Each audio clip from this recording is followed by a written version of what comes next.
A minha família, Dona Rosângela, de lá. Eu sou de lá da Bahia.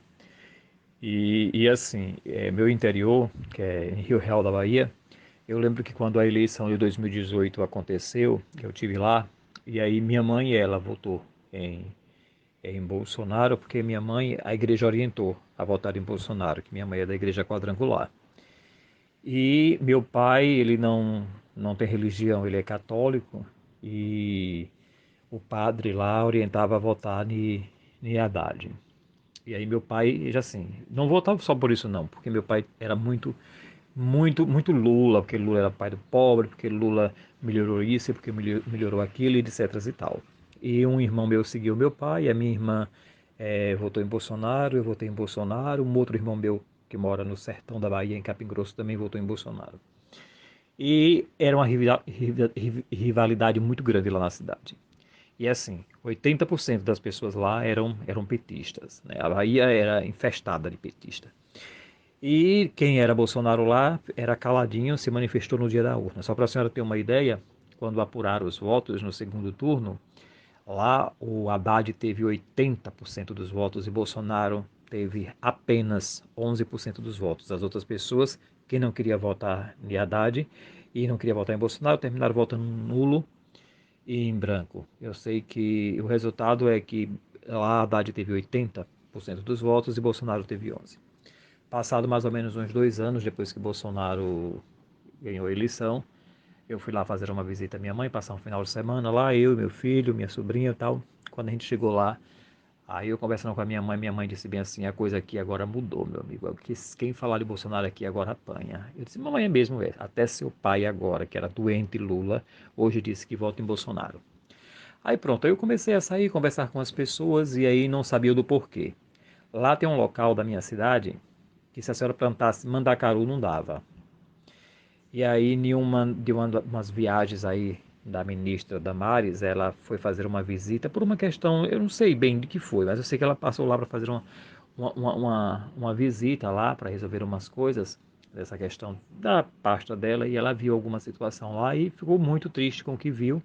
E aí conversou com o Bolsonaro a respeito e disse que iria falar com o Bolsonaro a respeito, bateu fotos e tudo e levou e que aquilo não iria ficar assim. Só que, assim, as pessoas ainda eram apaixonadas pelo PT e mesmo vendo as modificações e um comportamento diferenciado, não iria acreditar naquilo. Pois bem, passado mais ou menos uns 2 meses, aí chegou uma equipe do governo federal lá, bateram foto e tal, para encurtar a conversa.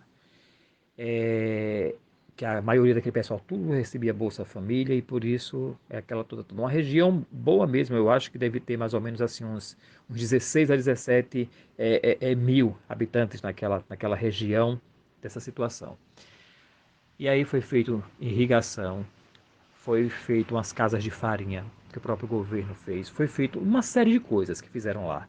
Local para distribuição da mercadoria onde o pessoal plantava e o pessoal ali mesmo já vendia e dali mesmo já mandava para outro local, ou seja, minha mãe disse que com um ano aquele pessoal, tudo que recebia, Bolsa Família, todo mundo entregou a Bolsa Família porque todo mundo estava trabalhando, todo mundo tinha o seu dinheiro. Eu digo para a senhora com muita emoção porque eu conheci a pobreza daquele pessoal ali. E quando a gente ia, né, porque o chão é um chão muito assim, é, que se a senhora molhar agora, daqui a pouco dá seco, não adianta uma chuva, é preciso uma irrigação séria para manter o solo úmido e o solo produzir. E aí quando eu fui para a casa de minha mãe, que eu disse que tinha assim, um pouco de uma serra, eu vi aquilo tudo verde. O que antes a gente só via, sabe, chão. E eu vi aquilo tudo verde quando eu cheguei em casa, que minha mãe me contou, quando eu passo eu até choro até hoje. E as pessoas mudaram a vida. Hoje a senhora chega lá e a senhora vê a felicidade das pessoas, porque hoje elas comem, mas não de auxílio de governo federal. Hoje elas comem porque hoje elas trabalham, elas produzem. Tinha uma senhora lá, amiga de minha mãe, uns 80 e poucos anos, que vivia dessa questão de coisa de governo. Ela disse, meu filho, eu nunca pensei que um dia eu fosse viver de forma digna sem depender de governo. Sabe, isso é que move a gente, sabe?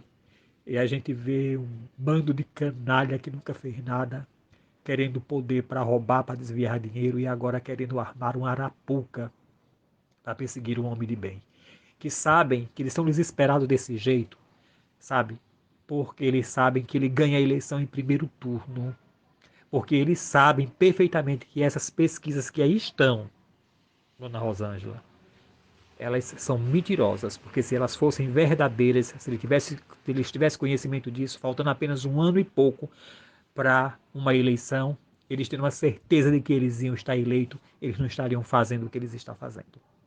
Há uma contradição muito forte de quem mostra umas pesquisas onde Bolsonaro perde, não vai nem para o primeiro, segundo turno, para o que eles estão fazendo com Bolsonaro. Isso eu garanto para a senhora. Mas Deus é pai dessa nação. E Deus vai erguer homens e mulheres de bem para colocar Bolsonaro no poder, porque o Brasil não merece mais essa esquerda que desrespeita, que não tem ética, que não tem moral, que não tem decência, que não tem nada. Pode acreditar nisso. Eu acredito em Deus.